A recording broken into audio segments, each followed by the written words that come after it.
Notre livret, il est lié bien évidemment à un événement dramatique, l'assassinat de Samuel Paty, mais il faut rappeler que la laïcité, cela fait partie des fondements de la FCPE et ça depuis sa création en 1947. Il a pour objectif d'abord, bien évidemment, d'expliquer et de rappeler en fait la laïcité. Donc on rappelle d'abord dans notre propos introductif eh bien, la liberté de conscience. On a fait un petit rappel aussi historique justement de la mise en place de la laïcité à l'école. Ça aussi c'est important pour les parents de voir qu'il y a une histoire de la laïcité. Aussi bien sûr on explique que la laïcité eh bien, elle se vit. Elle s'apprend au quotidien.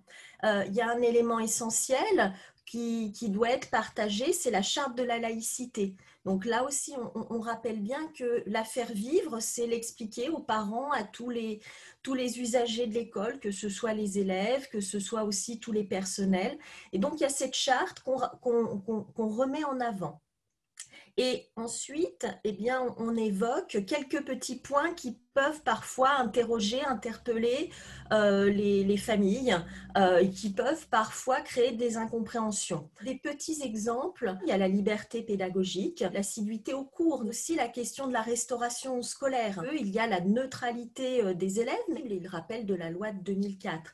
Et puis on aborde la question des parents et du signe religieux. Là aussi, on explique le cadre de la loi et ce qu'on souligne, c'est qu'il est important d'associer les parents. Quand je disais, quand on souligne faire vivre la laïcité, eh bien c'est aussi ça, c'est mettre en œuvre très clairement la coéducation, la faire vivre à travers des événements, à travers éventuellement planter un arbre de la laïcité, justement faire vivre le livret à cette occasion-là, c'est des éléments essentiels, il faut absolument associer les familles. C'est aussi important d'outiller pour faire vivre justement cette laïcité.